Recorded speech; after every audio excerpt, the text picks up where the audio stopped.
नमस्कार। प्रारब्ध पर एक बार फिर आप सभी का स्वागत है। स्क्रीन के दूसरे हिस्से में आइए आज के अतिथि का स्वागत कर लेते हैं, आदरणीय संजय तिवारी जी। संजय जी नमस्कार। प्रणाम प्रणाम। दर्शकों, अगर आज के अतिथि का मैं परिचय आपको दूं तो आप एक आध्यात्मिक जर्नलिस्ट हैं, संपादक हैं और लगभग 3 से अधिक दशकों का अनुभव आपके पास है। उसी के साथ 2 ऐसी पत्रिकाओं का जो भारतीय सनातन संस्कृति आधारित है, संस्कृति पर्व, उनके संस्थापक ही नहीं बल्कि संस्थापक संपादक भी हैं। दर्शकों, जैसा कि पता है कि आज जब आप हमारा ये वीडियो सत्र देख रहे होंगे तो उसी समय प्रधानमंत्री श्री नरेंद्र मोदी जी गीता प्रेस गोरखपुर की शताब्दी समारोह में शिरकत कर रहे होंगे, उसमें वो भाग ले रहे होंगे। इससे पहले जब गीता प्रेस को गांधी शांति पुरस्कार दिया गया, उसी समय कांग्रेस के कुछ ऐसे लोगों ने, कुछ तथाकथित लोगों ने एक विवाद खड़ा करने का प्रयास किया। खैर, देश उस विवाद से बहुत आगे आ चुका है। गीता प्रेस जो कि अपना शताब्दी वर्ष मना रहा है, 100 सालों से वो भारतीय सनातन संस्कृति के प्रकाशन के तौर पर अपने आप को स्थापित कर चुका है। उसके बारे में बहुत कुछ नहीं जाना जाता है। ऐसा इस वजह से भी है कि गीता प्रेस का खुद का स्वभाव ऐसा नहीं है कि वो बहुत ज्यादा खुद को जानने के लिए प्रयत्नशील हो। हाँ, गीता प्रेस की किताबें असंख्य घरों में, क्या भारत से बाहर, सनातन संस्कृति, सनातन जो धर्म है उसके प्रचार और प्रसार के लिए, एक तरह से अगर ये कहा जाए कि गोस्वामी तुलसीदास ने मर्यादा पुरुषोत्तम भगवान राम को लोक में बसाया, तो उसको अगर उसी लोक के हाथों में जिलाते रहे, घर घर में पहुंचाते रहे, वो प्रकाशन है गीता प्रेस। और प्रकाशन ही नहीं, एक संस्कार है। आइए जानते हैं आदरणीय संजय तिवारी जी से। सर,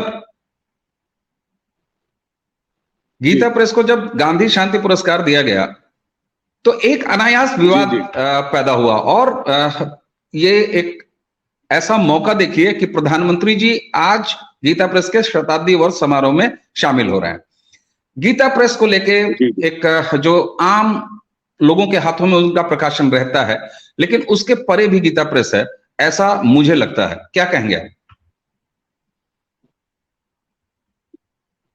जी, बिल्कुल ठीक बात आप कह रहे हैं कि गांधी शांति पुरस्कार जब दिया गया गीता प्रेस को इस वर्ष, वो भी प्रधानमंत्री की अध्यक्षता की कमेटी ने फाइनल किया था, तो उसके दूसरे दिन लगा जैसे देश में क्या हो गया है, भूचाल सा आ गया, खासतौर से कांग्रेस पार्टी में और उनके कुछ नेताओं में। तो यहाँ मैं थोड़ा सा जानकारी दे दूं।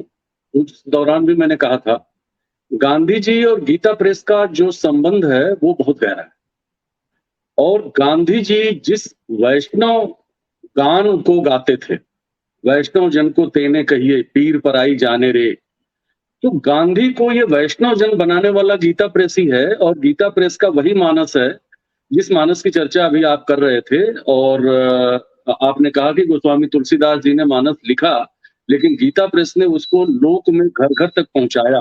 और मैं साथ में इससे जोड़ दे रहा हूं कि गीता प्रेस ने तो पहुंचाया ही, उस मानस की बदौलत आज हजारों परिवारों की रोजी रोटी भी चल रही है। ढेर सारे कथावाचक, ढेर सारे उसके विश्लेषक और ढेर सारे साहित्यकार उसमें पैदा हो चुके हैं। और मानस एक ऐसी चीज बन चुका है कि जो गीता प्रेस से बहुत आगे निकल चुका है।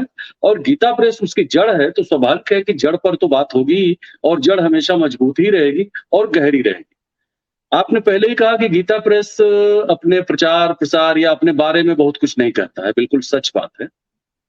गीता प्रेस अपने स्थापना काल से लेके और आज तक, जो 100 वर्ष पूरे होने के बाद लगभग 1 महीना और बीत चुका है, तो आज तक माने 100 वर्ष और 1 महीने के इस पूरी अवधि में गीता प्रेस ने कभी भी ऐसा कोई प्रयास नहीं किया कि जिससे विश्व या लोग उसको जाने।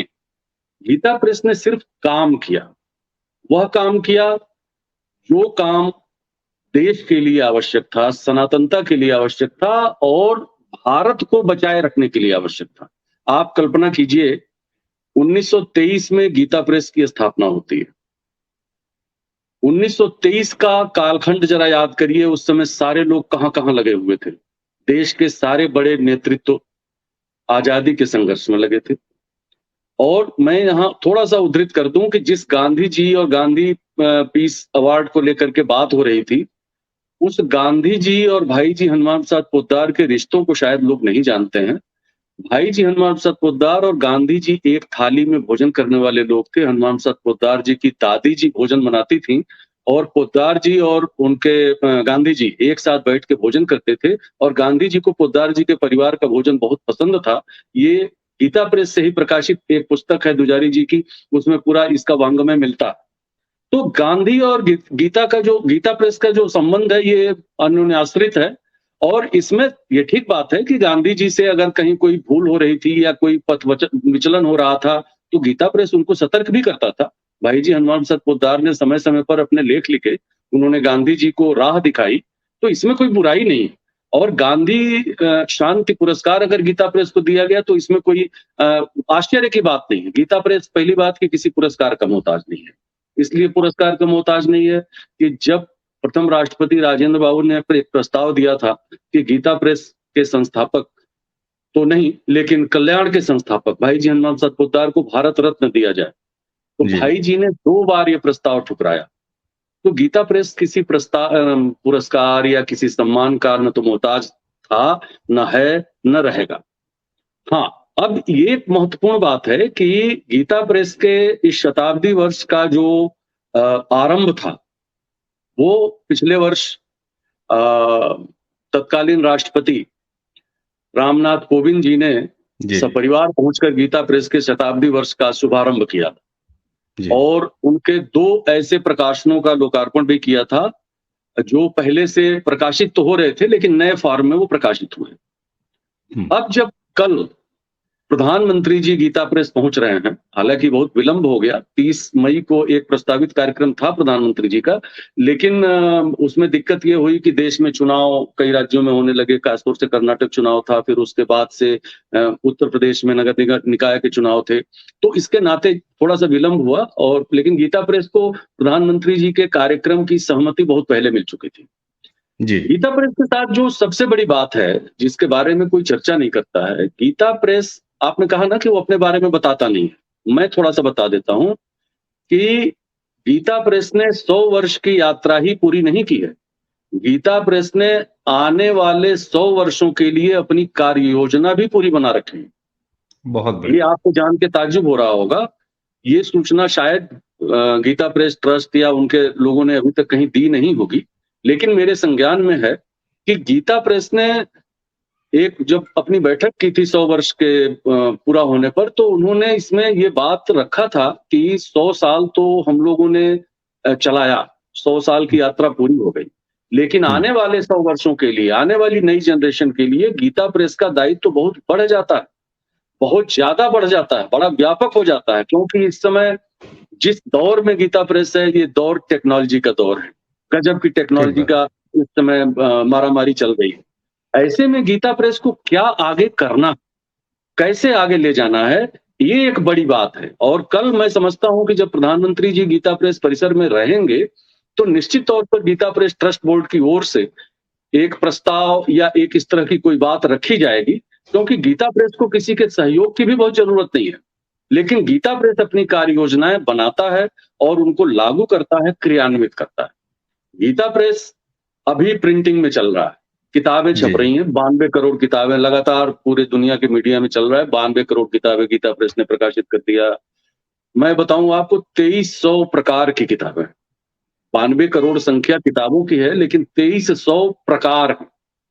और आपको बता दूं, दूसरी सूचना मैं दे दूं कि कोरोना में जब दुनिया भर का व्यवसाय बंद हो गया, सारे व्यवसाय बंद थे, सारे कारोबार बंद थे, सब लोग घरों में थे, तो कोरोना में गीता प्रेस के पुस्तकों की डिमांड विश्वव्यापी इतनी बढ़ी कि गीता प्रेस छाप के दे नहीं पाया। गीता प्रेस के पास कागज उपलब्ध नहीं था उतना कि जितना वो छाप के दे सके। आज भी वो लगभग 4.5 लाख टन कागज छापते हैं और इतना बड़ा पब्लिकेशन कोई है नहीं विश्व में, चाहे कोई बनता रहे। जो टेक्नोलॉजी का जहां तक सवाल है, गीता प्रेस सबसे पहले अपनी प्रिंटिंग टेक्नोलॉजी पे काम करता है। दुनिया में कोई भी टेक्नोलॉजी आती है, सबसे पहले वो गीता प्रेस में आती है, अगर प्रिंटिंग की है तो। मैं उदाहरण के लिए बता दूं, गीता प्रेस में एक केवल किताबें सिलने की मशीन लगी है और मेरे ख्याल से 80-80 करोड़ रुपए की वो मशीन है और भारत में इकलौती। वो मशीन जर्मनी से बन के आई, और वो मशीन जब काम करती है तो कागज का कोई एक टुकड़ा कहीं और आपको बिखरा हुआ नहीं मिलेगा। वो मशीन इतनी ऑटोमेटिक है कि अपने कंप्यूटर स्क्रीन पे किताब पीडीएफ बना, प्रिंट में गया, प्रिंट होके वो बाइंडिंग में गया, सिलाई हुई, सिलाई होके वो बाइंड होके आगे निकल गया, और एक इतना बड़ा भी कागज का टुकड़ा आपको कहीं बिखरा हुआ नहीं मिलेगा, क्योंकि वो पाइपलाइन से पूरा का पूरा कागज चला जाता है जहां उसको जाना है, और फिर वो रिफॉर्म हो जाता है। तो गीता प्रेस टेक्नोलॉजी पे बहुत काम करता है। गीता प्रेस की स्थापना का काल 1923, और आज हम 2023 में। तो 1923 का भारतवर्ष देखिए कैसा था, क्या था उस समय। ठीक है। 1923 माने केवल लगभग माने एक दशक भी नहीं हुआ था। काशी हिंदू विश्वविद्यालय 1916 में स्थापित हुआ था। 1916 में गांधी जी का पहला शायद भाषण भी सार्वजनिक महामना मदन मोहन मालवीय जी ने काशी हिंदू विश्वविद्यालय के उद्घाटन सत्र में ही आयोजित किया था। पहली बार गांधी जी को लोग पब्लिकली सुन रहे थे, और 40 मिनट के भाषण में पूरा हॉल खाली हो गया था। उसकी अपनी कहानी है। गीता जी। प्रेस उसके 7 साल बाद स्थापित होता है, और 7 साल बाद स्थापित होने की भी एक प्रक्रिया है। वो इतनी बड़ी प्रक्रिया है, मैं आपको बता दूं, थोड़ा सा मैं समय जरूर ले रहा हूं। बिल्कुल। देश में एक अग्रवाल महासभा नाम का संगठन है, सबको पता होगा अग्रवाल महासभा। और अग्रवाल महासभा के उस समय अध्यक्ष थे जमुनालाल बजाज जी। जमुनालाल बजाज जी के अध्यक्षता में एक अधिवेशन होना था दिल्ली में, और दिल्ली अधिवेशन में जमुनालाल बजाज जी का भाषण जो लिखा गया, उस भाषण को पढ़ने के बाद लौटते समय जो कुछ लोग थे, नाम लेना उचित नहीं है, उन लोगों ने विमर्श किया कि हमें एक पत्र निकालना चाहिए, और उस पत्र को पहली बार उन लोगों ने कल्याण नाम से मुंबई से निकाला। पहला संस्करण उसका 5000 छपा था और तत्काल बिक गया, और उसके बाद वो संस्करण अनवरत छपता रहा, और गोरखपुर पहुंचते पहुंचते उसमें काफी समय लगा, 3 साल का समय लगा। भाई जी जी। मुंबई छोड़कर जब गोरखपुर आए होंगे तो उस समय गोरखपुर कैसा रहा होगा। और आप गोरखपुर में रहते हैं, गीता वाटिका जो एक स्थल है, वहां उनका निवास स्थान था, और तब वो घनघोर जंगल हुआ करता था। एक हैंडपंप और एक शायद कमरा बना हुआ था या नहीं बना हुआ था, कुछ इसी तरह का था। और भाई जी वहां से पैदल धर्मशाला होते हुए गीता प्रेस तक आते थे। लगभग दूरी आप देख लीजिए, 7-8 किलोमीटर की दूरी है, और कितना बियाबान रहा होगा। तब गोरखपुर बहुत छोटा शहर था, और ये गीता प्रेस वाला जो इलाका है, यही गोरखपुर था, जिसको हम हिंदी ठीक है। बाजार या साहबगंज के नाम से जानते हैं। और बिल्कुल। इसी में किराए के मकान में, 10 रुपए किराए के मकान में ये प्रेस शुरू हुआ था। गीता प्रेस के लीला चित्र मंदिर के बगल में आप जाएंगे तो जो पहला पैडल प्रेस था वो रखा हुआ है, आप देख सकते हैं। वहां से इसकी शुरुआत हुई थी, और वो शुरुआत आज जिस रूप में है, ट्रक के ट्रक कागज छप रहे हैं और पूरी दुनिया में जा रहे हैं। आज हमारे पास हनुमान चालीसा है, आज हमारे पास श्रीमद् भगवत गीता है, आज हमारे पास सारे पुराण हैं, आज हमारे पास उपनिषद हैं, आज हमारे पास स्मृतियां हैं, और सभी वैधानिक हैं, सभी शुद्ध हैं, अधिकतम शुद्ध हैं। रामचरितमानस को मैं बताऊं, मानस को टुकड़े टुकड़े में मानस का खंड मिला था। उस मानस को इकट्ठा किया गया, और इकट्ठा करने के बाद पहली बार कल्याण के एक विशेषांक के रूप में मानसांक निकला था, और उसके बाद श्री रामचरितमानस अस्तित्व में आया था। काशी के एक त्रिपाठी जी थे, मैं नाम थोड़ा सा भूल रहा हूं, उन्होंने सहयोग किया। फिर राजापुर से कुछ सामग्री आई, कुछ गोंडा से सामग्री आई, अलग चित्रकूट से सामग्री आई, अलग अलग सामग्री आई।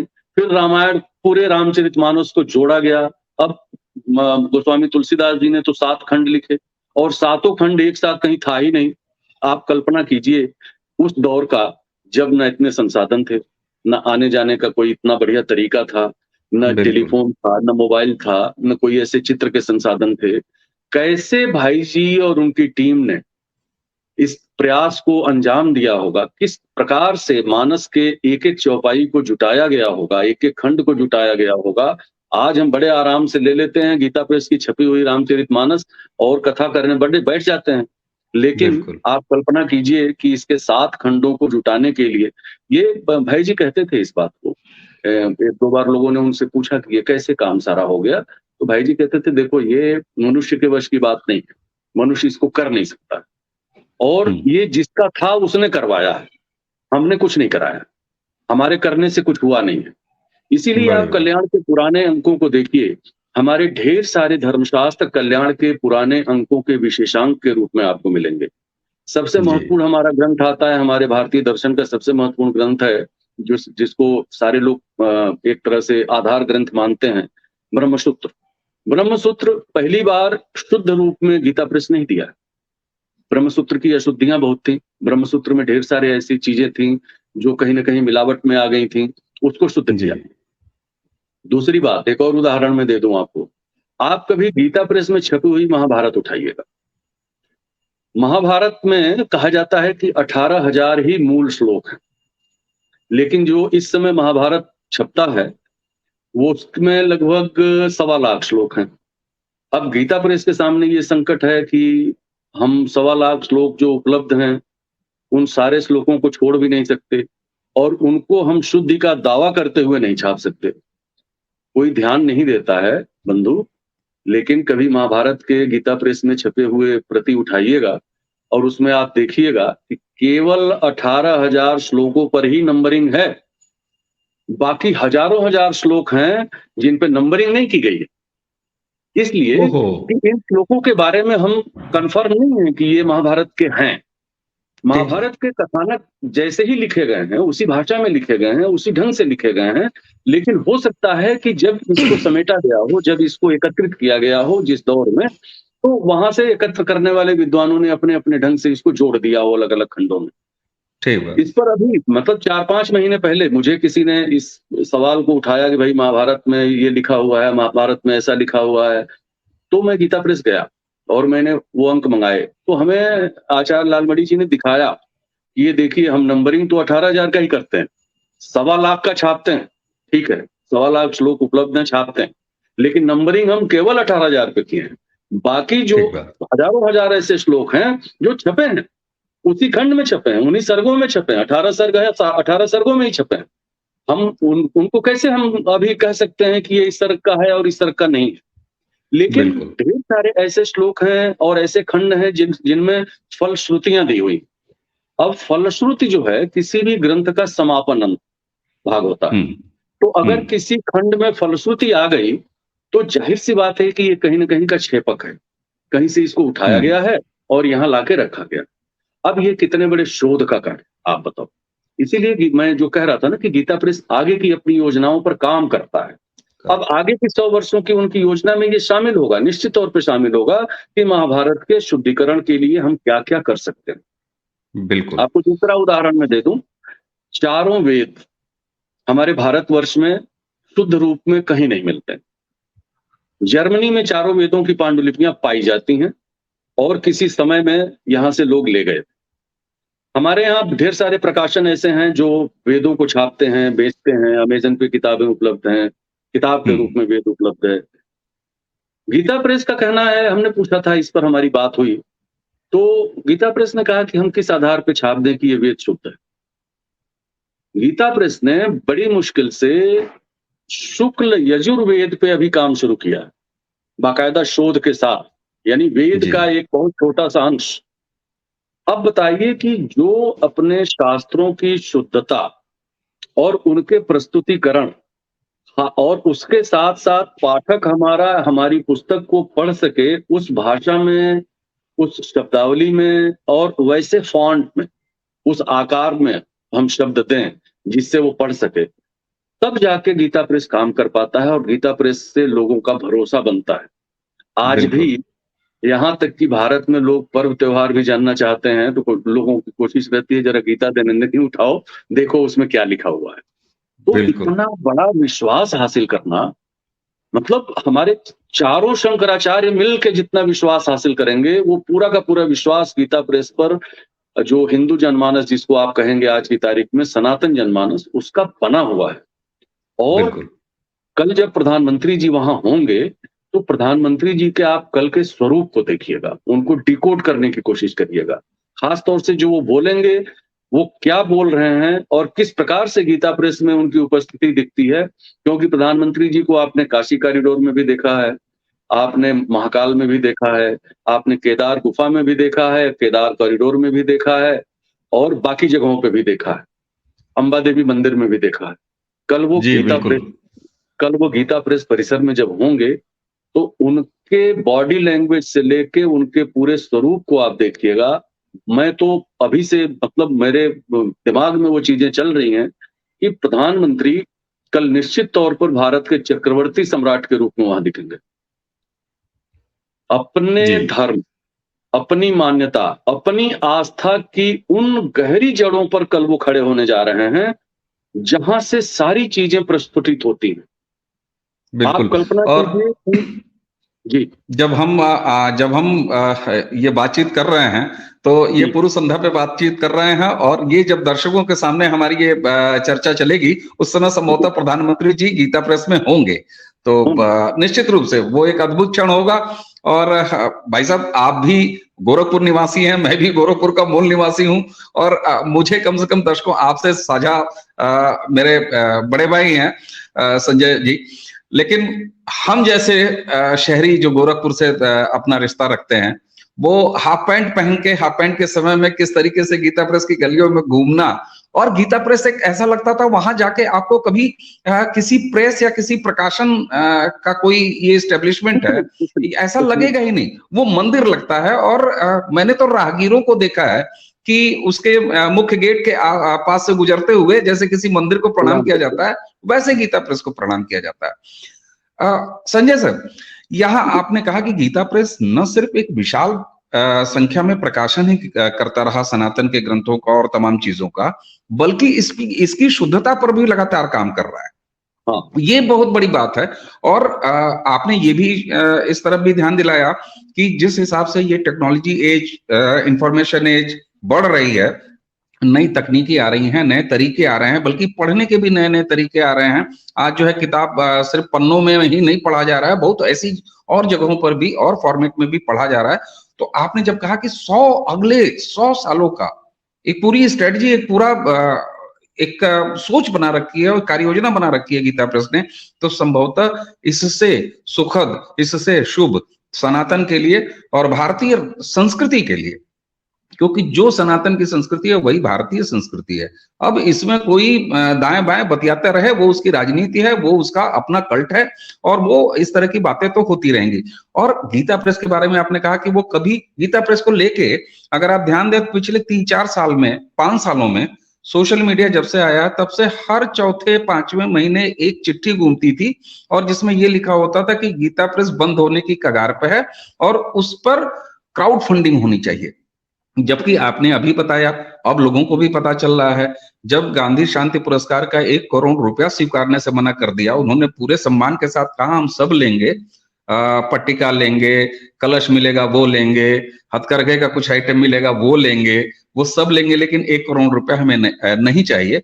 तो ऐसे में छोटे स्तर हो, और चाहे ये जो तमाम पाखंडी शुद्धतावादी गिरोह हैं जिनको कि हर बात पे मिर्ची लग जाती है, इस बात पर भी लग गई है ना, कोई ना कोई उठ के बोलना शुरू किया।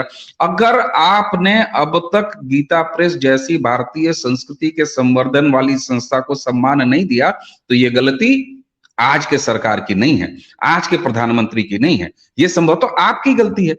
तो कहीं ये ऐसा तो नहीं है कि जो मुंह पे कालिख लगी है और लगातार लगती जा रही है, ये उसकी जो उत्तेजना में निकले हुए हैं, कि जहां आप गीता प्रेस को यह कह रहे हैं कि ये तो इस लायक ही नहीं है कि इसको गांधी शांति पुरस्कार दिया जाए। देखिए सबसे बड़ी बात है, गीता प्रेस के सेहत पे इन चर्चाओं का कोई फर्क नहीं पड़ता है। वो लोग कभी इस पर ध्यान भी नहीं देते हैं। और गीता प्रेस जिस दौर में खड़ा हुआ, जिन लोगों ने खड़ा किया, वे सारे वही लोग थे जिन लोगों ने स्वाधीनता का आंदोलन अपने कंधों पर लेकर ढोया था। भाई जी का नाम ढेर सारे कॉन्स्पिरेसीज में भी आया। भाई जी अलीपुर जेल में थे काफी दिन।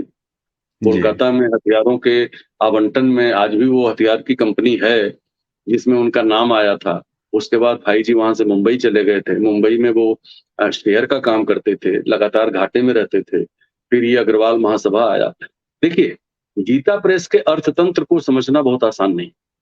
गीता प्रेस किसी भी गैर मारवाड़ी संगठन से 1 पैसा नहीं लेता, और मारवाड़ी समाज में भी जो लोग ट्रस्टी हैं सिर्फ उन्हीं से वो अपना काम करते हैं। दूसरी बात कि गीता प्रेस ने अपने अर्थतंत्र को इतना मजबूत कर रखा है कि गोविंद भवन का मुख्यालय कोलकाता है, सेठ जयदयाल गोयनका जी का जो पूरा साम्राज्य है। हरिद्वार ऋषिकेश में गीता प्रेस के कार्यों को आप देख सकते हैं, आयुर्वेद का और बाकी चीजों का। गीता प्रेस गोरखपुर की जो बिल्डिंग है, आप सोचिए कि बीच बाजार में वो बिल्डिंग है। बीच बाजार जिसको कहा जाता है, उससे घना क्षेत्र गोरखपुर में नहीं। चारों तरफ केवल दुनियादारी है, संसार है, और पूरे संसार के बीच में एक तरह से गर्भगृह है जहां संसार है ही नहीं। आप उसी सड़क पे जब चलते हैं गीता प्रेस के मुख्य द्वार से, तो आप बिल्कुल संसार में होते हैं, और मुख्य द्वार से जहां बाएं हुए और उस कैंपस में गए तो आपको लगेगा ही नहीं कि आप गोरखपुर में हैं कि किसी और जगह पे। जितनी शांत, जितना साफ सुथरा वो परिसर, और जिस तरह का वाइब्रेशन वहां मिलता है, वो अद्भुत है। गीता प्रेस केवल एक प्रिंटिंग संस्थान है ही नहीं, वो वास्तव में ईश्वर द्वारा प्रदत्त एक कोई ऐसी चीज है जो पूरे दुनिया को सनातन से प्रकाशित कर रहा है। और सनातन को किसी भी अपने सूत्र की तलाश करनी होती है तो गीता प्रेस भागता है। अब गीता प्रेस का दायित्व तो बढ़ गया। गीता प्रेस आने वाले दिनों में अगर आपको दिखे कि कोई चैनल गीता प्रेस का दिख रहा है और उसपे ऐसी चर्चाएं हो रही हैं, वैदिक चर्चाएं हो रही हैं, तो आश्चर्य मत करिएगा।